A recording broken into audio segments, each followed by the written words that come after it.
Bismillahirrahmanirrahim.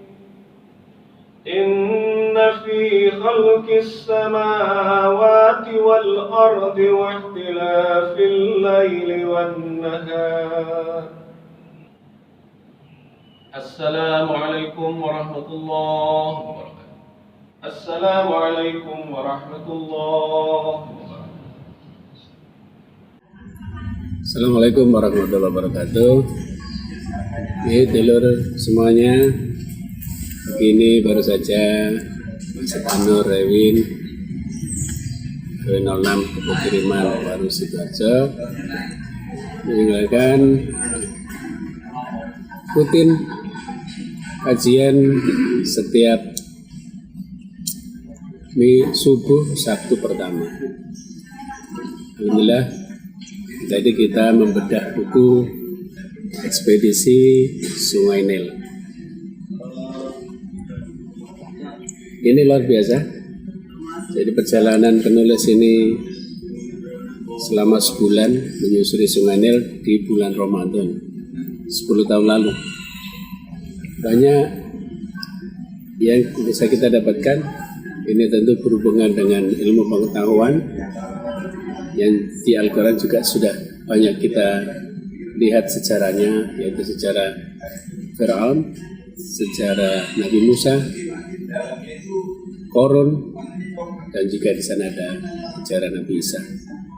Situsnya masih banyak dan perjalanan beliau bisa dibagikan ke kita, jadi nggak perlu repot-repot kita ke sana. Luar biasa perjalanan ini. Jadi menambah wawasan kita, pengetahuan kita kaitan dengan Al-Quran dan fakta sejarah yang ada di tadi dimulai dari ayat-ayat ilmu pengetahuan bahwa kita ini diharapkan bisa melakukan sebuah perjalanan dimanapun. Dengan perjalanan itu kita bisa dapatkan hikmah, termasuk juga hikmah atas sebuah peristiwa masa lalu yang kita jauh berabad-abad tidak mengalami, tapi dengan jalan itu kita menjadi bisa mengambil hikmahnya. Nah, dulur, ini semangat untuk menambah wawasan pengetahuan kita, tentu berujung pada menambah keimanan kita. Seperti masa pandemi ini, tentu saya selama ini sulit mengadakan ketemu beliau, tapi dengan pandemi justru malah kita bisa ketemu di sini. Dan kultur kajian setiap bulan ini adalah membiasakan jamaah menambah pengetahuan, kemudian menunggu waktu sampai bisa sholat duha. Dua hal bisa dapatkan, yaitu menunggu waktu duha itu pahala sebagaimana pahala orang berhaji dan umroh. Dengan melaksanakan sholat duha itu juga gambarkan dalam sebuah hadis itu adalah sodakoh bagi sendi-sendi tubuh kita, sehingga berharap dengan acara seperti itu, waktu sejenak seperti itu kita menjadi semakin sehat walafiat. Aktivitasnya di hari lain kalau nggak ada kajian, teman-teman ini ada yang belajar ngaji alif bata, ada yang tadarus, ada yang menghafalkan Quran, ada yang berdiskusi mengenai agama. Ini dulur, monggo siapapun bisa gabung di Anur setiap subuh Sabtu pertama, dan juga nanti ada di subuh Sabtu keempat, itu kita bicara faraid, waris. Saya kira itu dulur, Allah semakin sehat walafiat, semakin kuat iman dan imun kita. Wassalamualaikum warahmatullahi wabarakatuh. Bapak dan Ibu sekalian, alhamdulillah sehat semua ya. Jaga jarak ya. Atau ya pokoknya aman lah ya, aman. Saya mau pakai ini kok nanti suaranya ini, jadi saya lepas. Yang penting mengamankan diri dan mengamankan teman-teman di sekitarnya, karena memang kondisinya masih ya seperti ini. Kajian-kajian saya sekarang malah lebih banyak di YouTube, kemudian Zoom ya, pakai webinar dan seterusnya. Tapi bulan ini ada 2 yang tatap muka, hari ini dan besok pagi sama-sama subuh ya. Ya yang penting diamankan semuanya. Mudah-mudahan Allah memberikan kesehatan kepada kita semua ya. Amin ya rabbal alamin. Bapak dan Ibu sekalian, saya diminta untuk sharing pengalaman saya ketika melakukan ekspedisi Sungai Nil ya. Ini tahun 2010 ketika saya tinggal di Mesir waktu itu, dan kemudian terpaksa pulang karena demo besar-besaran yang menyebabkan Husni Mubarak jatuh di tahun 2011 Februari ya, Januari Februari jatuh, sehingga nggak bisa ngapa-ngapain di sana. Bank tutup, tempat perbelanjaan tutup, semua tutup ya, dijarah dan sebagainya. Ya terus ngapain di sana? Saya di SMS sama kawan-kawan, Mas Agus, sampean lebih dibutuhkan di sini daripada di sana. Ya sudah, pulang saja, nggak bisa ngapa-ngapain. Tapi ya saya di sana menghasilkan beberapa buku ya, sambil banyak belajar di sana. Salah satunya adalah buku Ekspedisi Sungai Nil. Ini adalah perjalanan selama 1 bulan Ramadan, kebetulan di puncak musim panas. Jadi bulan Juni, Juli, Agustus itu panas-panasnya saat Ramadan. Kemudian melakukan perjalanan Sungai Nil ini sejauh 5.000 km dalam sebulan. Sebelum Ramadan, 4 hari sebelum Ramadan saya sudah berjalan menuju, startnya itu ada di bawah di Mesir bagian selatan di perbatasan Sudan. Kemudian mulai hari pertama saya melakukan ekspedisi itu sampai akhir Ramadan, dan ditutupnya salat Id di Kairo. Saya diminta oleh KBRI, Kedutaan Besar Republik Indonesia di sana, untuk ngasih jadi khatib Idul Fitri untuk masyarakat Indonesia di sana. Ada ribuan, ada 4.000, 5.000 lah ya, mahasiswa dan pekerja di sana. Itu menjadi puncak dari perjalanan ini. Oke. Bapak dan Ibu sekalian, ada satu ayat yang menarik yang oleh Al-Quran diingatkan kepada kita bahwa umat Islam ini harus banyak melakukan perjalanan. Ya, karena dari perjalanan itulah kita akan mengetahui atau mengambil banyak pelajaran. Ya. Dan apakah mereka tidak mengadakan perjalanan di muka bumi, lalu memperhatikan bagaimana kesudahan orang-orang yang sebelum mereka? Orang-orang itu lebih hebat kekuatannya daripada mereka, dan memiliki peninggalan-peninggalan di berbagai penjuru bumi. Tetapi Allah mengazab mereka karena dosa-dosanya, dan tidak akan ada sesuatu pun yang bisa melindungi mereka dari azab Allah kalau Allah menghendaki ya. Surat Ghafir ayat 21. Bumi Mesir ini menarik. Negara yang disebut oleh Al-Quran ya, Misra, Mesir, dan banyak nabi-nabi yang terkait dengan negeri Mesir ini. Mulai dari Nabi Ibrahim ya, sejak Nabi Ibrahim itu sudah wirawirinya, dakwahnya itu sudah keluar masuk Mesir, sehingga beliau itu sampai dihadiahi istri ya, dihadiahi budak oleh penguasa Mesir, yaitu Hajar, yang kemudian oleh beliau tidak dijadikan budak tapi kemudian dijadikan istri beliau, istri keduanya, ketika istri pertamanya Sarah tidak memberikan putra sampai usia 80 tahun ya, Nabi Ibrahim itu. Kemudian dianjurkan oleh Sarah untuk menikahi Hajar itu ya. Hajar itu adalah wanita berkulit hitam Afrika. Ya, Nabi Ibrahim berkulit putih. Nanti persilangannya ini menghasilkan keturunan Nabi Ismail yang ada hitam ada putihnya, dan kemudian menurunkan Arab yang juga ada hitam ada putihnya, atau keriting-keriting dan ya begitu ya. Itu perpaduan dari kulit putih dan kulit hitam. Nah, di sana mulai dari Nabi Ibrahim, kemudian keturunan Ibrahim yang namanya Ishak, nanti punya anak Yakub. Nah, Yakub ini bapaknya Nabi Yusuf yang nanti diboyong ke Mesir. Karena Nabi Yusuf itu jadi pejabat negara di Mesir. Nah, keturunannya Nabi Yusuf ini dan keturunannya Yakub itu disebut sebagai Bani Israel. Yakub itu nama lainnya adalah Israel, sebutannya adalah Israel, sehingga anak keturunannya disebut sebagai Bani Israel. Ada 12, diantaranya adalah Nabi Yusuf. Nah, kemudian sampai nanti terlahirlah Nabi Isa dari keturunan Bani Israel itu. Nah, zamannya Nabi Musa maksud saya.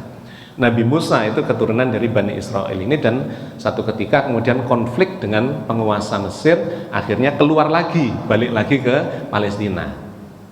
Ya, jadi itu gambaran garis besarnya nabi-nabi yang terkait dengan Mesir.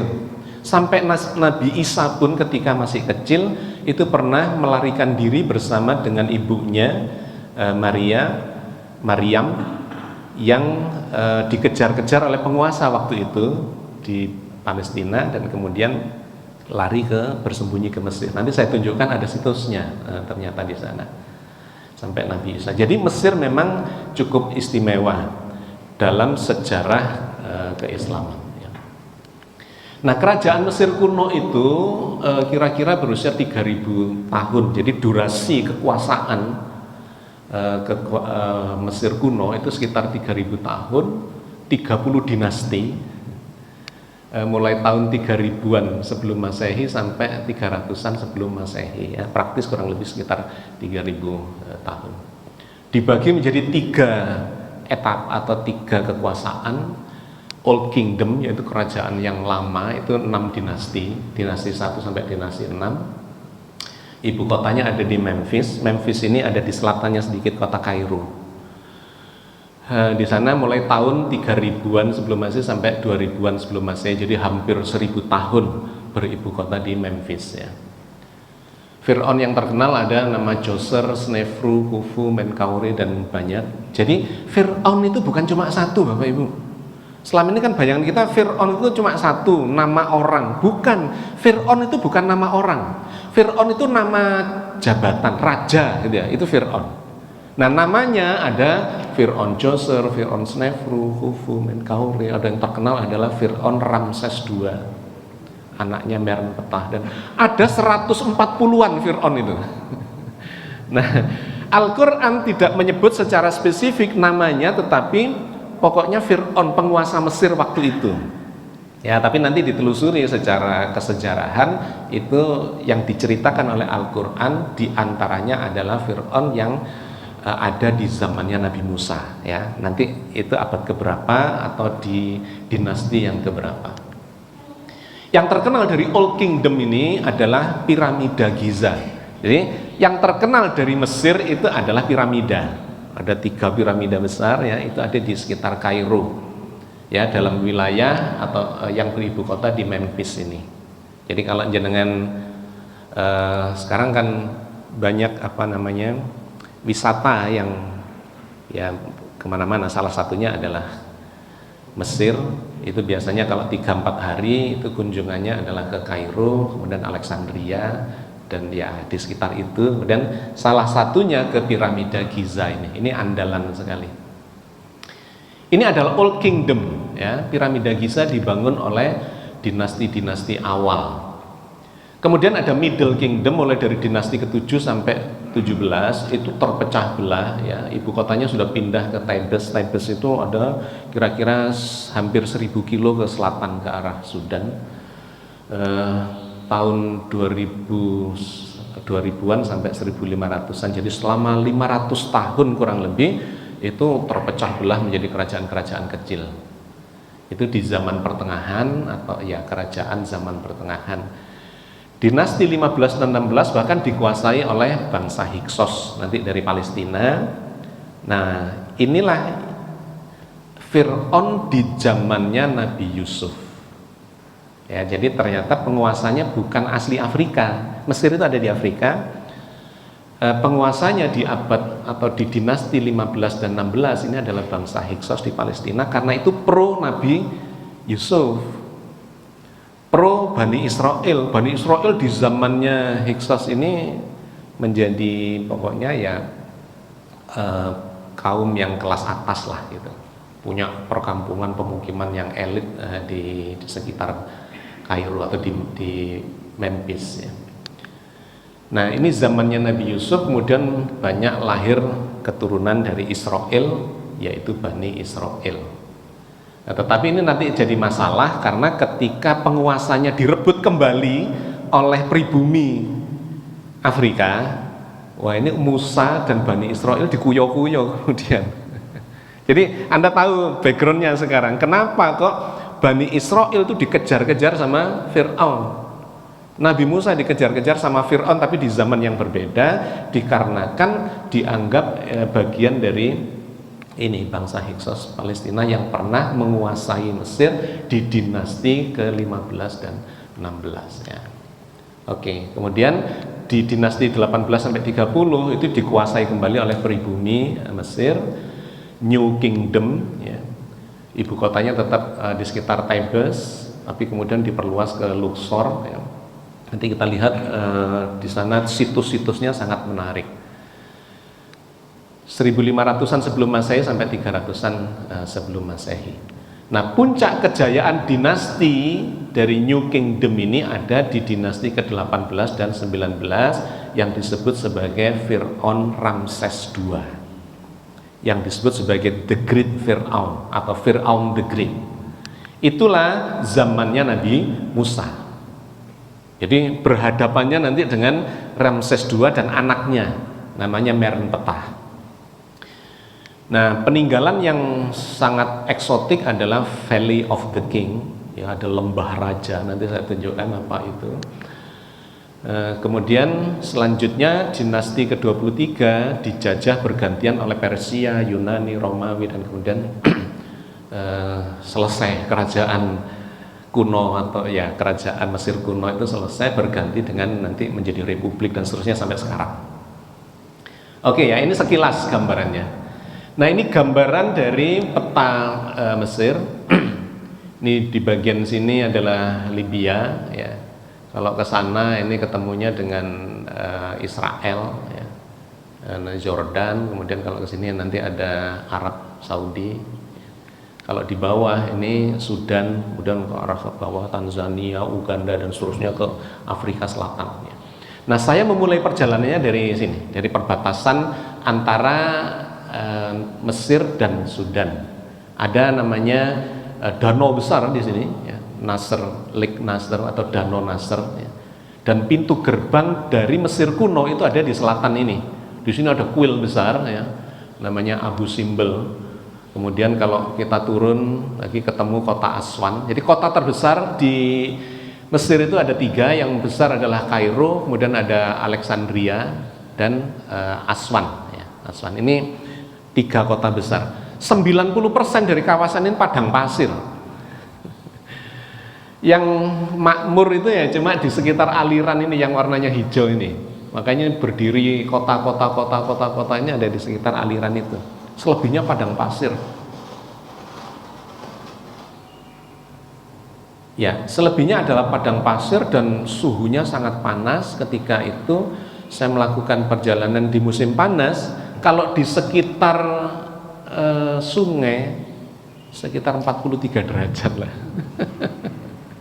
Dalam kondisi puasa. Aduh, Masya Allah ya. Itu bolak-balik gebior-gebior air aja ini kalau tidak dehidrasi. Karena saya tetap bertahan berpuasa meskipun diperbolehkan untuk tidak berpuasa, eman-eman lah gitu. Tapi begitu masuk ke padang pasir ya, kawasan yang agak jauh dari sini itu bisa mencapai 50 derajat dan kelembabannya itu sangat rendah. Kalau di sini kan bisa 60 sampai 80% kelembabannya, di sana cuma 20%. 20-30%. Jadi ngeri banget situasinya kalau nggak di manage dengan baik, kita bisa dehidrasi. Sungai Nil ini sesungguhnya sepanjang kira-kira 4.000 mil, yaitu sekitar 6.000 km lah. Jadi sungai terpanjang di dunia. Ini kalau diteruskan ini melewati 9 negara ini. Nanti paling ujung itu ada di Danau Victoria ya, di dataran tinggi Danau Victoria. Kemudian mengaliri 9 negara dan kemudian ujungnya sampai muaranya ini ada di Mesir ya. Jadi kalau diteruskan ini ketemu Aswan, kemudian nanti ada Luxor. Nah, Luxor ini yang menjadi Thebes dan Luxor ini menjadi ibu kota dari New Kingdom ya. Kemudian nanti ada Asyu dan seterusnya sampai ke sini. Ini ada Fayum di Bani Israel banyak tinggal di sini. Kemudian Kairo ya. Ini Giza, piramida Giza. Dan kalau diteruskan ke Alexandria ya. Alexandria ini kalau dilanjutkan ke sana ini berhadapan dengan Eropa ya, berhadapan dengan Eropa. Oke. Kalau didetailkan ini bagian bawah ya, Upper Egypt, yaitu di bagian selatan ya. Tadi ada di sini ada air terjun, di sini ada benteng pertamanya, pintu gerbangnya itu ada di sini. Jadi kalau orang-orang dari Afrika Selatan mau masuk Mesir, maka dia harus melewati ini. Oh ya, sungai ini adalah jalan tol. Waktu itu kendaraan ya lebih bertumpu pada transportasi air, karena itu di sepanjang ini berkembang. Sekarang sudah ada jalan tol banyak, tetapi waktu itu ya ini jalan tolnya ini. Nah, ini ada Abu Simbel ya, yang situs yang menarik di sana menjadi identitas dari Ramses II. Kemudian ada suku Nubia. Suku Nubia ini suku asli Mesir, Afrika. Ya, saya sempat mampir ke perkampungan mereka. Ini ada tambang emas punyanya Nubia itu. Ya. Lalu diteruskan, kemudian nah ini adalah kawasan ibu kota New Kingdom ya, di mana ada Luxor, ada Thebes ya, dan seterusnya. Kalau ini dilanjutkan ini ke bagian atas, ke bagian potongan atasnya yang bagian utara ya, dilanjutkan. Nah ini yang ibu kota yang Old Kingdom, di sini ada piramida Giza ya. Mereka lebih mendekati delta karena ini sangat subur di sini, dan kemudian ekspansi ke luar negeri. Oke, kalau ke kanan ini ada Laut Merah, dan ini adalah Gurun Sinai. Nanti ada Gunung Sinai yang saya sempat naik ke sana. Saya tunjukkan. Gunung Sinai adalah gunung yang sangat bersejarah, diceritakan oleh Al-Quran, di mana Nabi Musa pernah bermunajat di sana dan berdialog dengan Allah, kemudian mendapatkan wahyu Taurat itu. Oke. Nah, Bapak dan Ibu sekalian, dimulailah perjalanannya dari sini, dari Danau Nasser ini perbatasan Sudan. Di sana sudah Sudan, ya. Di sini saya berpijak di Mesir. Ini adalah Abu Simbel, pintu gerbang Mesir kuno. Ya, sekarang banyak menjadi tempat wisata yang sangat menarik dari berbagai negara. Ada 2 kuil yang menarik, yaitu kuil Ramses II dan permaisurinya, kuil Nefertari di sini. Kuilnya besar ya, jadi setinggi kira-kira 30-an meter begitu. Ini kuil Nefertari. Di dalamnya adalah tempat pemujaan dan berbagai macam relief ya, ada sejarahnya dalam bahasa hieroglif ya, kayak Hono Coroko itu betul ahlinya di sana. Ini adalah dewa-dewa, Dewi Cinta ya, Dewi Hathor dipasang di sini karena Ramses II ini sangat mencintai istrinya yang Nefertari itu. Mesir atau bangsa Mesir beragama pagan. Agama pagan itu nyembah banyak Tuhan, dewa-dewi. Tapi yang terbesar adalah dewa matahari, ya, yang disebut sebagai Ra. Ra itu adalah dewa matahari. Amun-Ra, dewa perang yang keturunan dewa matahari, termasuk Ramses. Itu adalah Ra dan Meses. Ra itu artinya dewa matahari, Meses itu keturunan dari. Nah, ini yang disebut Al-Quran sebagai Ramses II itu mengakui dirinya, menahbiskan dirinya sebagai keturunan dewa matahari. Jadi menjadi Tuhan yang disembah-sembah, minta disembah-sembah. Kuil Nefertari.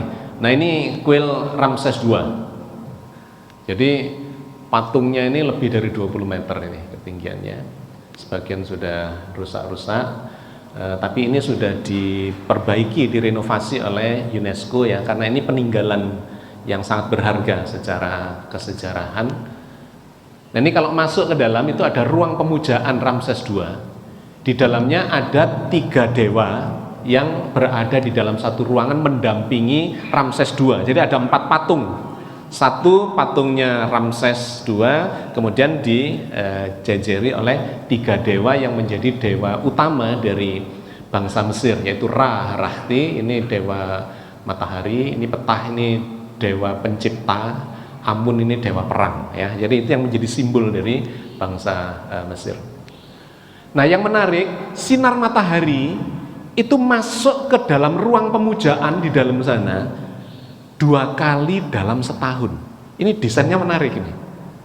Hari-hari biasa sinar matahari nggak bisa masuk, tapi di tanggal 22 Februari dan 22 Oktober sinar matahari itu persis kena di patungnya Ramses II.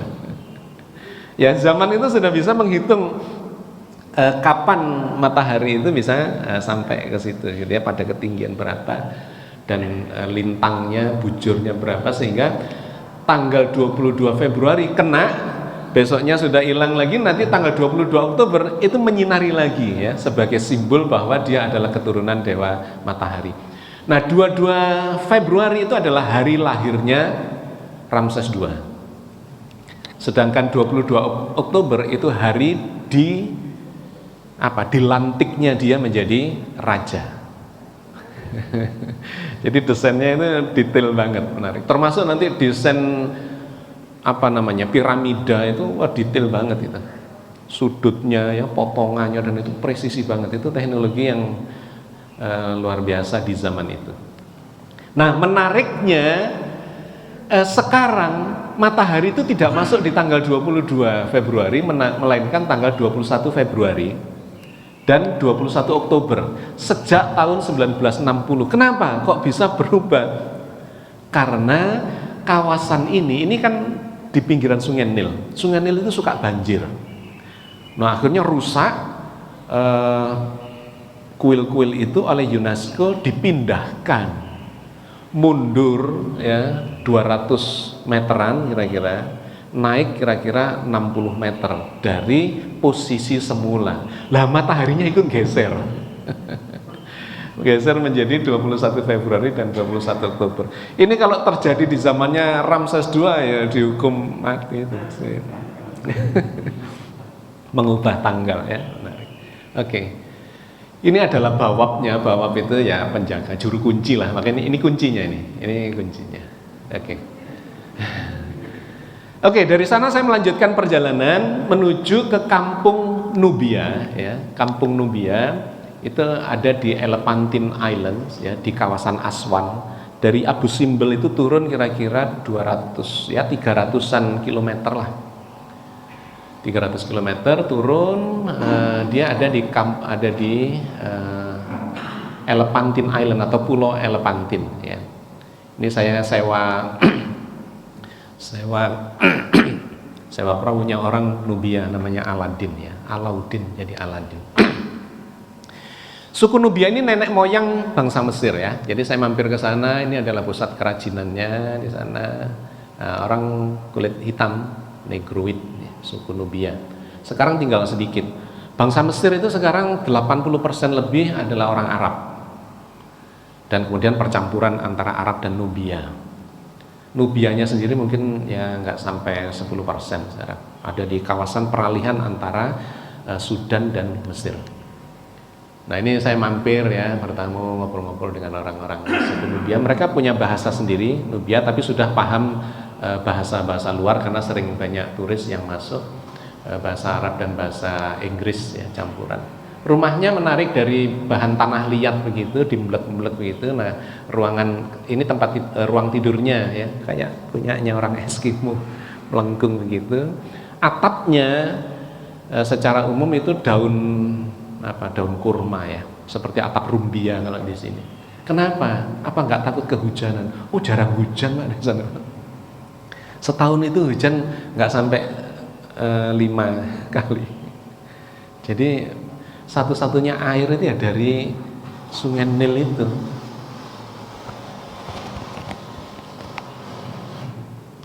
Satu-satunya sumber kehidupan ya dari Sungai Nil. Seandainya Afrika itu tidak punya sungai Nil, mati semua itu. Ya, jadi luar biasa Allah memberikan berkah melalui sungai Nil itu. Nah, mereka sudah banyak yang beragama Islam. Nubia, suku Nubia. Nah, saya sempat sholat bersama mereka di kampung itu dan ya ngobrol-ngobrol dengan mereka sesepuh kampung itu. Suku Nubia, oke. Nah, di kawasan Aswan ya, di kawasan Aswan ini ada tambang batu granit, di mana tambang batu granit ini dipakai untuk banyak keperluan bangunan-bangunan oleh apa ini, dari pemancarnya ini kayaknya mau habis baterainya, nggak tahu yang mana ini. Oke. Ya, jadi ini batu granit Aswan yang sebagiannya juga diekspor kemana-mana, dan menariknya itu potongan batu besar-besar itu bisa diangkut ya, puluhan ton. Di antaranya ini unfinished obelisk ya. Obelisk itu adalah tugu seperti tugu Monas atau tugu pahlawan begitu ya. Tingginya ya 30-an meter. Dipahat langsung di bukit batu itu, nanti diangkut utuh. Jadi beratnya berapa puluh ton, dibawa ke sungai itu dan kemudian dibawa oleh 2 kapal tandem begitu ya, kanan kirinya kapal, tengahnya dikasih papan besar entah terbuat dari apa yang dia untuk meletakkan itu. Jadi zaman itu sudah skala teknologinya itu sudah besar-besar kayak begini, termasuk piramida dan beberapa bangunan lainnya ya. Nah, ini juga dikirim ke Kairo, ke Memphis untuk membangun piramida Giza itu. Ukurannya besar-besar, jadi luar biasa. Nah, saya melanjutkan ya, dari Aswan itu turun ke Luxor. Luxor dan Thebes itu adalah ibu kota Mesir baru atau New Kingdom. Ini reruntuhan dari kuil Luxor ya. Ini namanya Hantor itu ya apa kalau di sini delman atau kereta kuda gitu ya. Dan reruntuhan kuil Luxor.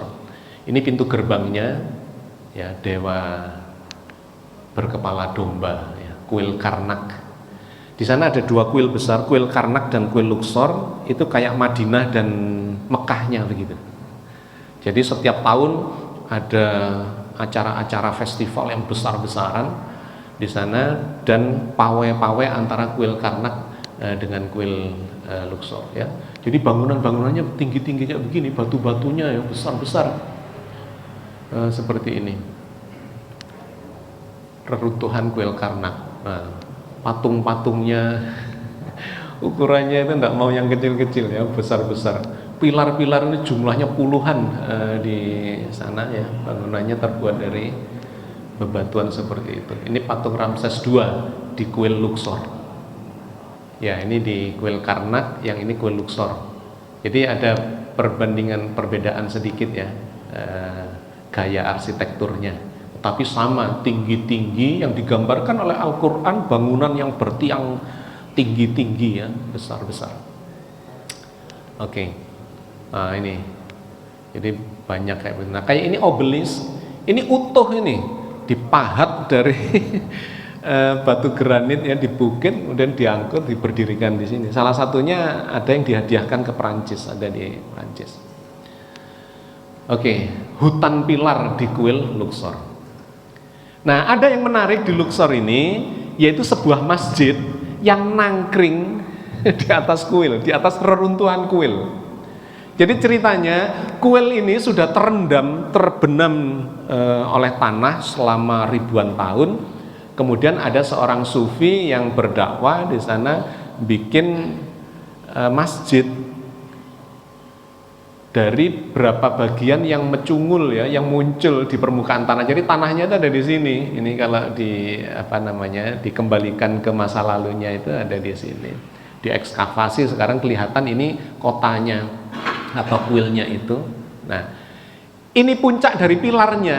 dibangunlah masjid itu menggunakan sebagian dari struktur yang pilar-pilarnya kuil itu ya. Dengan takmirnya, ngobrol-ngobrol di sana. Jadi lucu juga ketika saya ini Masjid Abdul Hagak ya. Itu adalah masjid dari ini kalau tampak depannya kurang lebih begitu. Ini adalah kuilnya, kuil Karnak. Ini kalau ke sana nanti ternyata ini berada di atasnya kuil. Nah, yang menarik ini tempat pengimamannya, ini adalah pilarnya dikerowoki gitu. Kerowoki jadi tempat pengimaman. Dan yang lebih menarik lagi, di atasnya ini apa ini? Ini reliefnya para dewa. Loh, di sana itu nggak masalah. Masjid ya, di masjid ini di sini ada reliefnya para dewa diabadikan, cetak, bahkan di bingkai dikasih lampu, dikasih warna hijau ya. Oke. Dewa pagan di atas mihrab. Oke, saya jalan lagi di sekitar ibu kota Mesir, New Kingdom itu ada satu kawasan yang disebut sebagai itu di seberang sana, Valley of the King, Lembah Raja. Ada di baratnya Sungai Nil dan saya sedang berada di timurnya Sungai Nil. Jadi menarik di sana itu. Semua gedung-gedung dan pusat pemerintahan itu berada di timurnya Sungai Nil. Sedangkan semua pemakaman, pekuburan ya yang terkait dengan itu, kuil-kuil yang terkait dengan pemakaman itu ada di baratnya Sungai Nil. Filosofinya adalah matahari terbit di timur, tenggelam di barat. Nah, jadi di barat itu, di kawasan baratnya Sungai Nil itu digunakan semuanya untuk pemakaman-pemakaman, sedangkan di timurnya itu untuk aktivitas kehidupan. Nah, saya nyebrang ke sana dan kemudian ini adalah piramid alamiah. Jadi di zaman Old Kingdom yang lama, pemakaman itu dalam bentuk piramid, ditumpuk batu-batu, jadilah piramid. Tapi di zaman New Kingdom enggak, mereka mencari gunung. Jadi enggak bikin piramid, tapi bentuknya mirip piramid. Kemudian dikerowoki itu, digali untuk bikin terowongan-terowongan dan membuat pemakaman di perut gunung itu. Nah, di sini ini dimakamkan lebih dari 60 Fir'aun di dalam perut gunung ini. Ya, jadi ini seharian sendiri di situ untuk masuk ke terowongan-terowongan. Dan menarik, makam-makam Fir'aun itu banyak menyimpan harta karun. Karena mereka kalau meninggal itu barang-barangnya, harta bendanya itu dimasukkan semua. Benda-benda kesayangannya sampai tempat tidurnya, piring makannya, bahkan kendaraan, apalagi apa saja yang menjadi kesayangannya, pakaian dan sebagainya, lemarinya, semua dimasukkan ke dalamnya itu, termasuk harta bendanya, ada perhiasan emas dan sebagainya ya. Ramses II yang memiliki makam terbesar di mana dia punya 200 anak.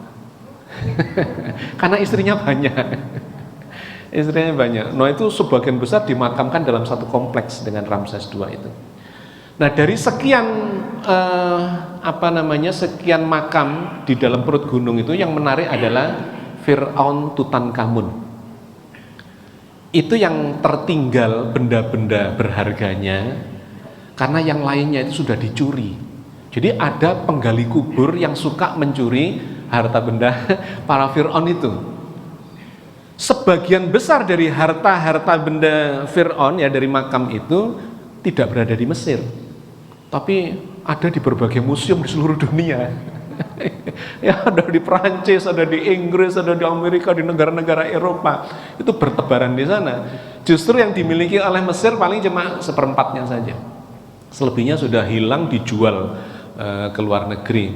Bahkan yang mengekskavasi dan menggali ya situs-situs itu adalah kebanyakan ilmuwan dari luar negeri, ilmuwan Mesir.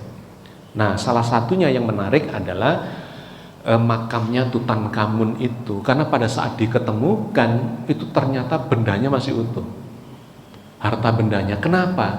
Karena makamnya itu tersembunyi. ada di bawahnya makam yang lain. Jadi tidak dikira oleh para penggali kubur itu bahwa di situ ada makam yang lain, yaitu makamnya Tutankhamun. Ini adalah salah satu Fir'aun yang saat meninggalnya masih usia belasan tahun ya, masih muda. Dan menarik, Tutankhamun ini anaknya Fir'aun yang bertauhid. Jadi Fir'aun yang lain itu adalah Fir'aun yang beragama pagan, nyembah dewa-dewi. Tapi bapaknya Tutankhamun ini namanya Echnaton, ya nanti saya tunjukkan situsnya. Echnaton itu adalah Fir'aun yang menyembah satu Tuhan. Nah, dialah yang kemudian memindahkan dari pusatnya di Thebes itu pindah ke satu wilayah namanya Akhetaten. Ya. Nah, anaknya itu adalah dia. Ketika Echnaton itu meninggal, anaknya masih berusia 10 tahun, kemudian diangkat menjadi penggantinya dan menjadi boneka dari menteri-menteri utamanya. Kemudian dikembalikan lagi ke agama pagan. Nah, ketika meninggal itu berlimpahan dengan harta bendanya. Ini adalah topeng yang terbuat dari emas. Beratnya kira-kira 11-12 kilogram. Nah, di dalamnya ya ini topeng emas Tutankhamun. Di dalamnya ini semua harta bendanya ya, tapi ini sudah bukan aslinya, ini adalah tiruannya. Ini namanya sarkofagus atau peti ya, petinya orang yang meninggal, khususnya raja Fir'aun di sana itu berlapis-lapis, mulai dari yang terbuat dari kayu, kemudian di dalamnya ada kofin yang terbuat dari batu, kemudian di dalamnya lagi ada yang terbuat dari bisa emas dan benda-benda berharga ya. Ini barang-barang yang lainnya kebanyakan sukanya berlapis emas di sana. Nah, yang paling membuat terbelalak adalah ini peti matinya. Terbuat dari emas 120 kilogram. Jadi ini dibelah, ini bukaannya di sini ya. Bentuknya meniru bentuknya manusia gitu ya. Buka itu adalah peti mati, ngepres gitu, cek dengan jenazahnya. Ini berada di dalam batu, kemudian berada di dalam terbuat dari kayu ya. Nah, ini ketika diketemukan itu masih utuh, itu yang bikin heboh dan dikuasai oleh Mesir ini. Oke. Bapak dan Ibu sekalian, lanjut dari sana ya, dari Thebes dan Luxor, saya terus ke arah utara, ini sampai di kota Asyut. Sudah di pertengahan perjalanan, ada satu pusat dakwah Kristen Koptik di sana yang disebut sebagai Deir Durumka di kota Asyut. Kristen Koptik itu Kristen yang berbeda dengan Kristen yang Katolik maupun Protestan ya, dengan berbagai cabang-cabang atau sekte-sektenya. Kristen Koptik ini mengklaim adalah Kristen yang lebih mendekati dengan Islam karena dia ini kan bersebelahan dengan Palestina, dengan Israel, dengan Yerusalem. Jadi dapat langsung dakwah kekristenan itu dapat langsung dari negara tetangga gitu. Sedangkan Kristen yang berkembang di sini, termasuk di sini dan di seluruh dunia itu lewat Romawi, lewat Eropa. Jadi di Indonesia ini sudah Kristen yang sudah berkultur Eropa. Sehingga Natalannya itu adalah Natalan gaya Eropa, gitu ya, dengan musim dinginnya yang salju-salju, yang cemara-cemara dan sebagainya, itu adalah bergaya Eropa. Jadi sudah tangan kedua lah, begitu. Nah, hari Natalnya berbeda. Kalau yang bersumber dari Eropa itu 25 Desember, kalau dia 7 Januari. Jadi berbeda, itu ada sejarahnya ya tentang itu. Nah, saya nyempatkan mampir ke sana. Kenapa? Karena ini situs di mana Nabi Isa pernah dibawa oleh Siti Maryam melarikan diri dari Yerusalem. Waktu itu dikejar-kejar oleh penguasa Romawi di sana ya. Makanya ini utamanya adalah Maryam ya beserta anaknya. Ini adalah uskupnya atau biskopnya. Nah, bentuknya berbeda ya, salibnya itu berbeda, agak swastika begitu, ada ya Koptik ya. Nah, di situ ada goa yang dijadikan pusat bagi dakwah Kristen di Mesir. Ini ketika mau pembaptisan, ya, menjelang upacara pembaptisan, kemudian saya nyoba masuk ke dalam. Nah, ini guanya, masuk ke dalam. Di dalam itu ada ruangan di mana Maryam dan putranya pernah tinggal selama beberapa bulan karena dikejar-kejar oleh penguasa Romawi waktu itu. Ini adalah pendetanya, yang ini tempat, ini ruang apa namanya, ini gua gereja, ini ruang Maria, ini ruang ibadahnya, dan ini sang bisopnya ya. Oke, menarik. Kalau detailnya ada di buku itu saya ceritakan ini. Ini saya ambil poin-poinnya saja. Nah, dari sini saya melanjutkan lagi mencari kota yang hilang, yaitu Akhetaten. Jadi ibu kota di zaman Eknaton yang bertauhid kepada Allah itu dimusnahkan ketika berganti ke agama pagan lagi, gitu ya.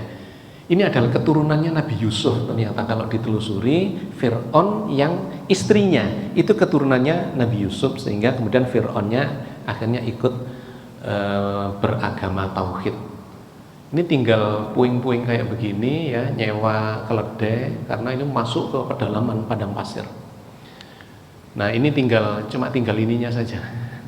Tapi di kawasan yang luas ini banyak bekas-bekasnya bangunan, rumah, dan tempat-tempat aktivitasnya di sana.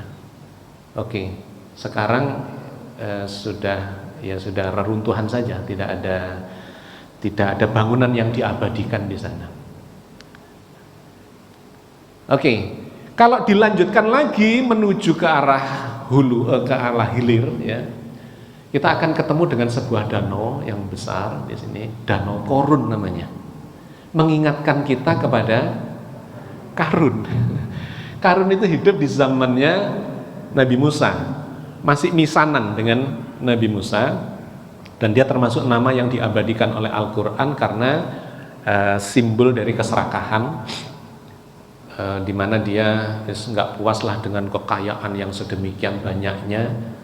Kunci gemboknya saja nggak bisa dibawa sendiri, mesti pakai kuda ya, saking banyaknya gudang-gudang hartanya. Nah, di sini digambarkan bukan kerajaan, istana atau ya rumah tinggalnya yang mewah itu tenggelam, runtuh di sini, dan kemudian ini menjadi cekuan yang menjadi danau ya, Danau Korun. Nah, di sekitar sini juga hidup atau menjadi kawasannya Nabi Yusuf. Ini adalah kincir Yusuf, ya sudah replikasi, tetapi di kawasan itulah bentuknya kurang lebih seperti ini. Nabi Yusuf itu mengalirkan air dari Sungai Nil, dibawa masuk sampai kira-kira 100 km dan membuat kawasan di sana namanya Fayum. Fayum adalah kawasan yang sangat subur, yang menjadi lumbungnya kota Mesir sampai sekarang. Jadi biji-bijian, gandum, buah-buahan, kurma, sayuran, apa segala macam itu didatangkan dari kota Fayum. Ini hasil karyanya Nabi Yusuf di zaman itu, yaitu membuat kincir-kincir jumlahnya puluhan, mungkin ratusan ya, sepanjang 100 km dari pinggiran Sungai Nil sampai masuk ke kota Fayum itu. Itu ada sudetan ya, sungai buatan. Di sepanjang itu ada kincir, dialirkan ke kanan kirinya begitu. Dialirkan ke kanan kirinya sampai di ujungnya ketemu di Danau Korun tadi. Oke. Kincir Nabi Yusuf. Nah, ini di sana ya kayak gini, subur sekali. Ini kurma. Ini kan musim panas waktu saya sana. Nah, kurma itu berbuahnya, panennya ada di sekitar musim panas, di Juli Agustus puncaknya, tapi Juli sudah mulai berbuah ya. Jadi subur sekali. Oke. Kota Fayum yang subur. Nah, di sekitar itu saya melacak jejaknya Bani Israel. Perkampungan Bani Israel itu masih terdapat di sana. Karena ya saudara-saudaranya Nabi Yusuf itu tinggalnya ya di kawasan yang subur itu gitu. Termasuk bapaknya ya. Ini adalah situs yang diteliti oleh University of Siena dari Italia ya. Koser Karun. Koser itu istana, Korun ya. Jadi di sini ada istananya atau rumah mewahnya si Qarun itu. Oke, lanjut. Diteruskan lagi menuju hilir, ketemulah dengan kawasan ibu kota lama, yaitu di Memphis, sudah dekat dengan Kairo. Ini adalah piramida paling kuno, paling lama.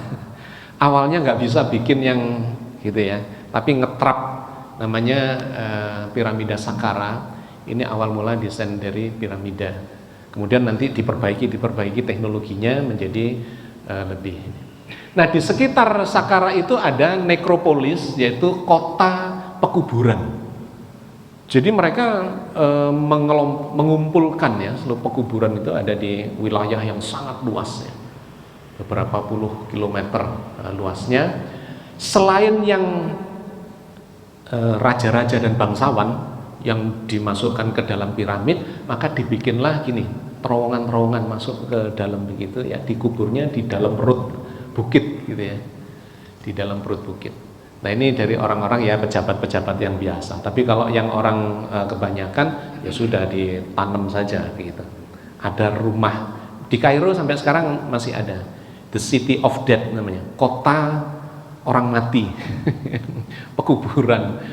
Nah, kuburan di sana itu di dalam rumah-rumah, modelnya rumah-rumah, dan rumah itu kemudian ditinggali oleh penjaga kuburnya. Setiap keluarga punya sendiri, dan karena penjaga kuburnya tinggal di situ beranak pinak, akhirnya jadi kota. Jadi menarik itu kawasan itu. Saya pernah tulis di Jawa Pos. Anak-anak kecil di sana sudah biasa mainin di kuburan, ngomongnya jadi kuburan kayak gitu ya. Gitu, nggak ada rasa takut terhadap kuburan, biasa saja. Dan tulang-tulang itu kalau sudah umurnya puluhan tahun gitu ya, itu digali lagi, dikelompok didadekno siji di lubang yang ini, tanam lagi, diambil lagi, dikelompok gitu ya. Berbeda dengan di sini. Nah, pekuburannya itu ruangan bawah tanah, bukan ditimbun begitu. Ruangan bawah tanah, ada sap-sapnya. Termasuk di Arab Saudi kan, di Makla misalnya, yaitu ada gantian.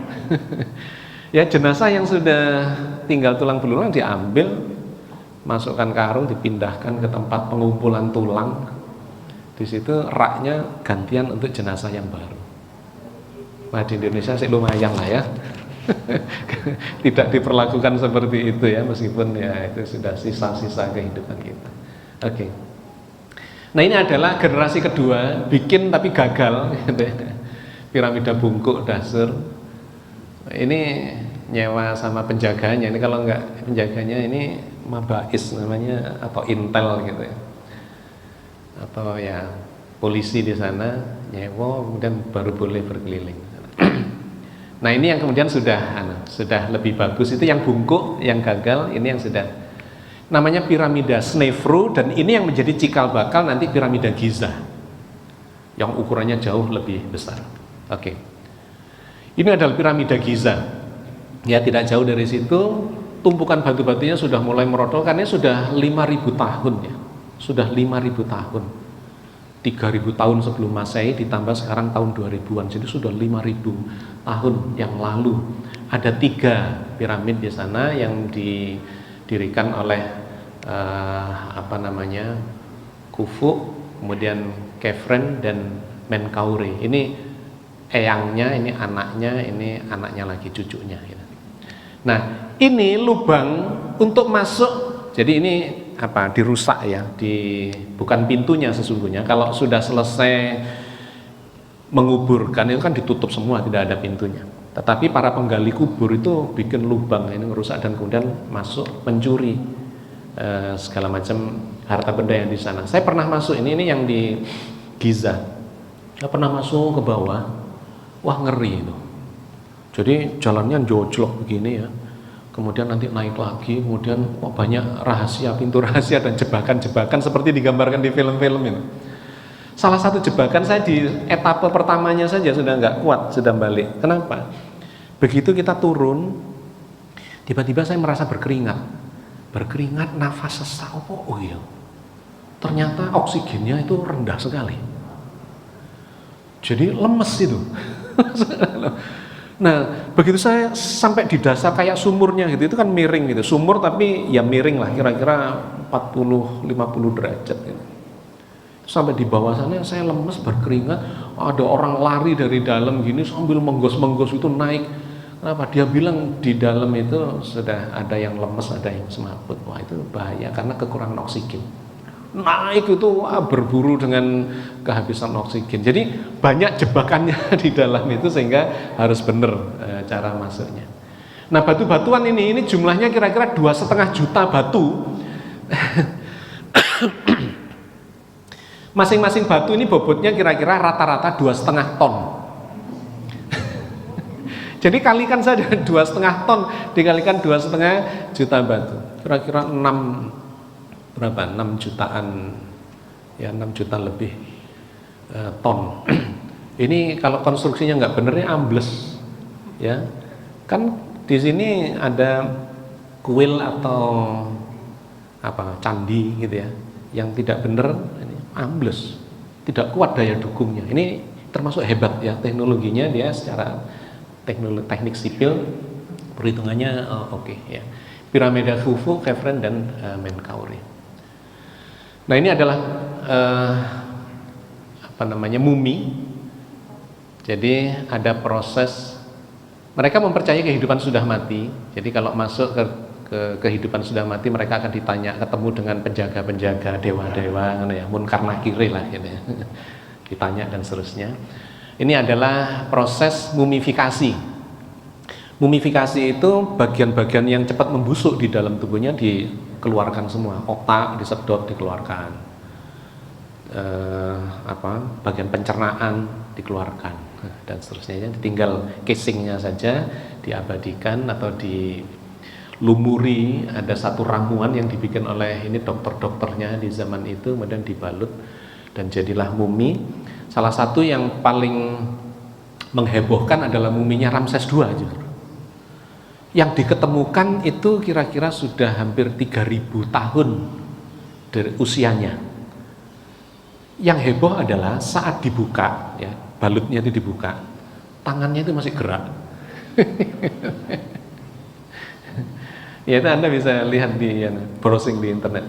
Mumi Ramses II itu tangannya gini, koyok ngelawan gitu. Jadi ada kemungkinan pada saat dia diketemukan itu sudah kaku, ya. Kemudian dipaksa dibalut begini, ketika dibuka itu saya gini ya. Saya mekengkeng gitu ya. Itu adalah Ramses II. Oke. Proses mumifikasi. Nah, kalau dilanjutkan ketemulah kota Kairo. Ini adalah benteng Salahuddin, yang sesungguhnya benteng yang tidak pernah dipakai untuk perang ya. Dalamnya keren sekali. Salahuddin Al-Ayyubi ya. Simbol kekuatan. Nah, di dalamnya ada Masjid Ali Pasa berkubah putih, yang menarik sekali kalau dilihat dari kejauhan. Ini malam-malam disentrong dengan lampu sorot gitu, dari kejauhan sudah kelihatan kubahnya. Nah, ini saya Jumatan di sana, jadi dipakainya cuma Jumatan saja. Ini hadiah dari Eropa waktu itu ini sudah tahun abad ke-18, abad 19. Sudah dekat-dekat di sini, hanya dipakai oleh Jumat. Ini tempat wudhunya ya. Ini teras luar, dan ini ya kalau Jumatan meluber bisa sampai ke sini. Oke, saya melanjutkan menuju ke Gunung Sinai, melewati terusan Suez. Ya, jadi kalau ini diteruskan Kairo, kemudian belok ke kanan, Mesir yang kawasan Asia. Kalau yang di sini Mesir yang kawasan Afrika. Ya. Di kawasan Asia itu ada Gunung Sinai itu, terusan Suez. Di seberangnya sana ini ada namanya Uyun Musa atau sumurnya Nabi Musa. Ketika beliau melarikan diri bersama Bani Israel nyebrang Laut Merah, kemudian kekurangan air, kehabisan air. Terus Bani Israel, Musa minta air ke Tuhanmu, gitu kan. Permohon air, kemudian dipukulkanlah tongkatnya ke batu, muncullah air, kemudian dibikinlah penampungan air atau semacam sumur di sana ya, Uyun Musa. Oke, ini bagian terakhir. Kemudian sampailah di Gunung Sinai.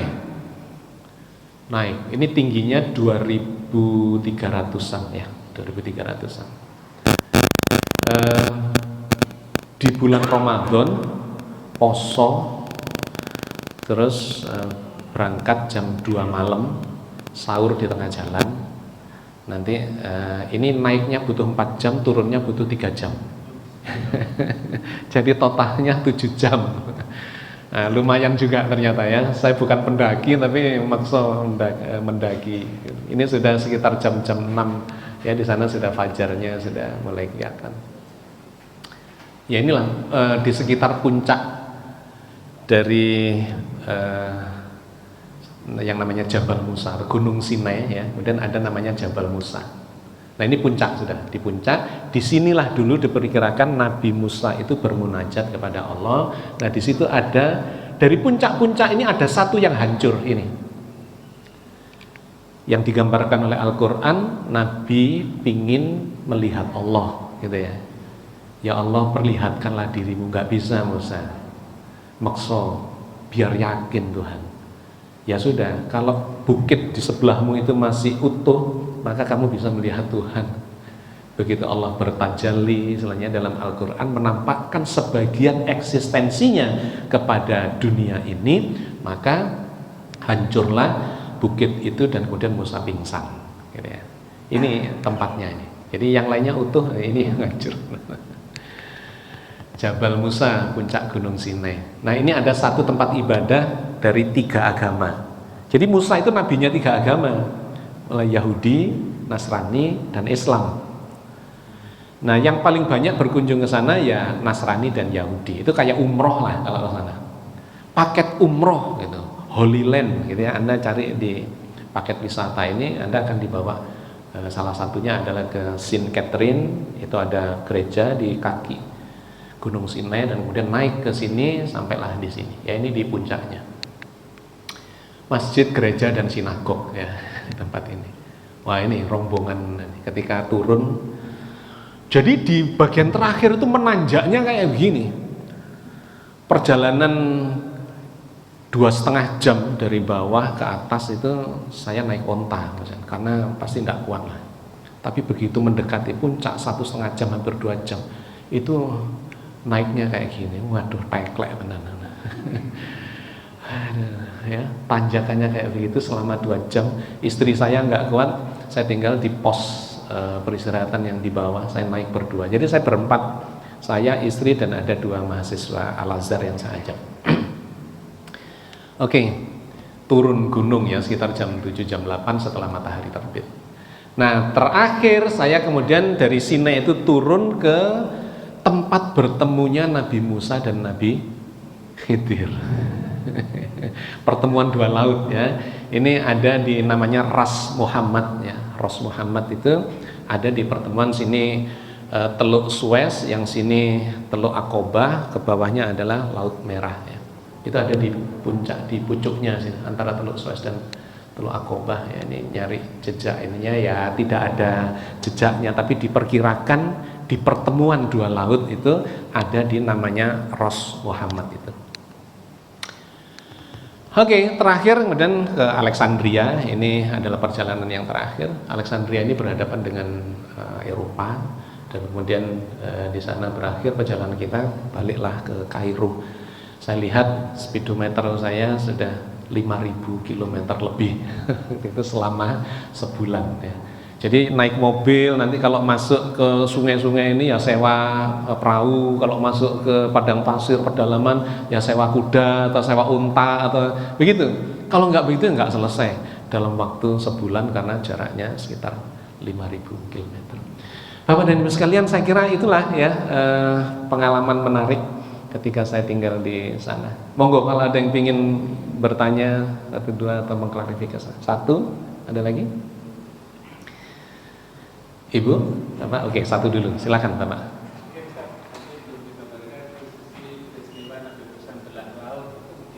Oh ya, posisi Nabi Musa belah laut itu ya tidak tergambar di sini, tapi kurang lebih ada di tadi itu di dekat Uyun Musa itu.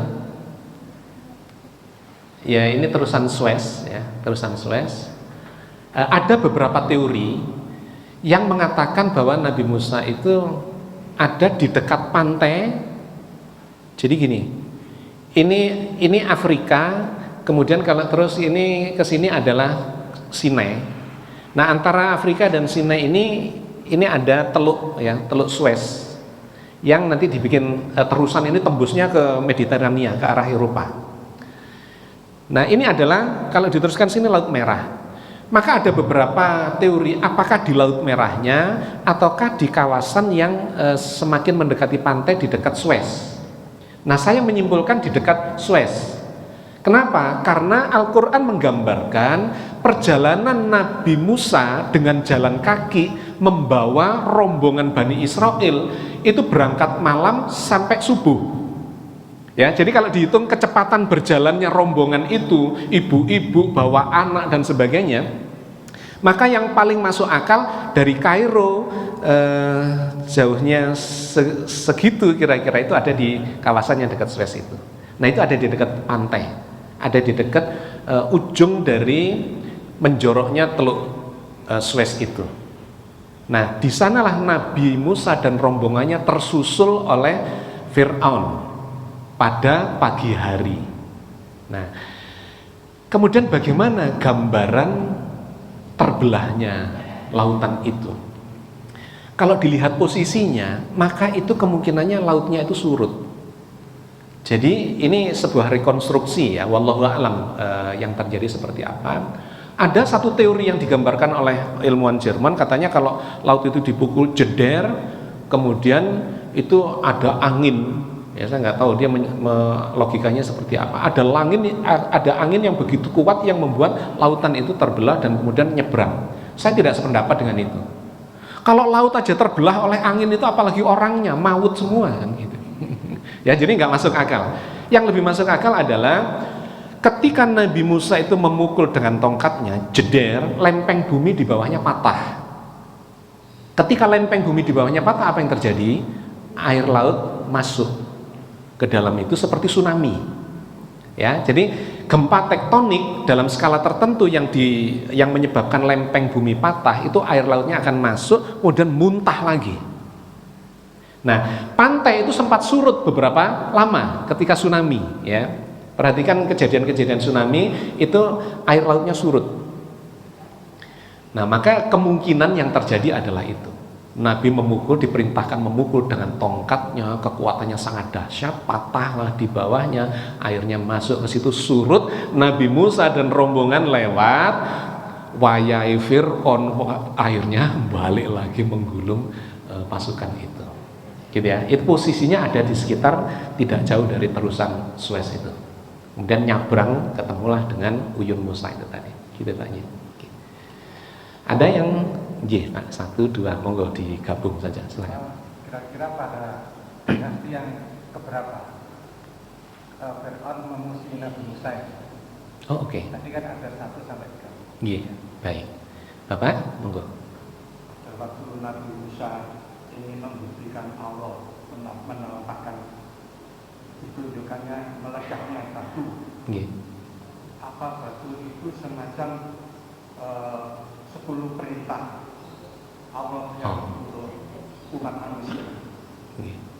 Batu itu apa maksudnya hancur apa ada wungkul-wungkul yang menunjukkan apa signal. Oh, oke. Ya. Oke, yang pertama di generasi keberapa Fir'aun di zamannya Nabi Musa? Fir'aun the Great itu ada di dinasti ke-18 dan 19. Jadi ternyata yang berhadapan atau di zamannya Nabi Musa itu ada 2 Fir'aunnya. Nabi Musa lahir di zaman Fir'aun Ramses II yang usianya ya Nabi Musa masih kecil, Fir'aunnya sudah tua, sudah kira-kira 60-an ya 60-an tahun. 60 tahun. Dia usia 57-an kira-kira mengangkat diri jadi Tuhan. Nah, kemudian dikira-kira usia 60-an, dia meninggalnya nanti Ramses II itu di usia 97 diperkirakan dari fosilnya. Meninggal di usia 97. Jadi ada masa sekitar 40 tahun. Nabi Musa lahir di zaman Ramses II, kemudian diemong ya, diasuh oleh Ramses II ini bersama dengan anaknya namanya Merenpetah, salah satu anaknya. Nah mereka besar bersama sampai meninggalnya si Ramses II. Itu generasi atau dinasti ke-18. Nah ketika nanti bertarung itu bukan dengan Ramses II, tetapi dengan anaknya yang sebetulnya dulu kawan sepermainannya atau saudara angkatnya itu, yaitu Merenpetah. Nah, yang meninggal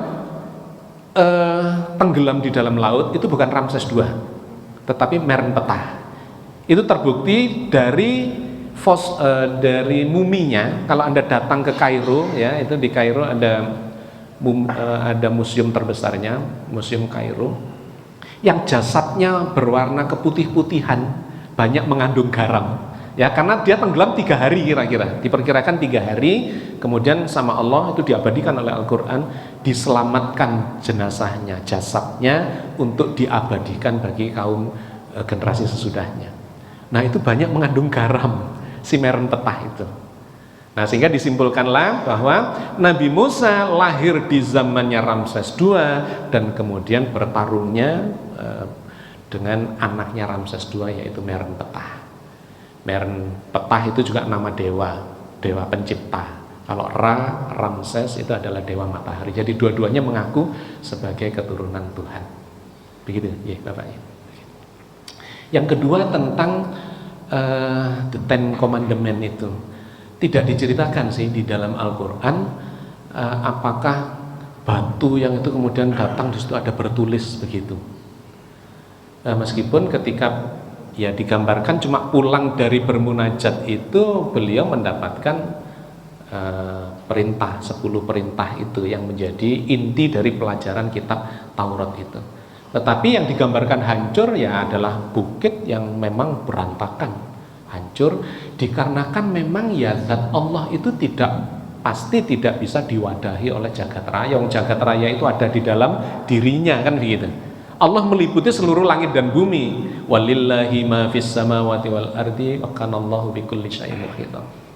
Langit dan bumi itu milik Allah dan adalah Allah meliputi langit dan bumi itu. Jadi kalau cuma ya dunia, pada langit itu kan 7 loh.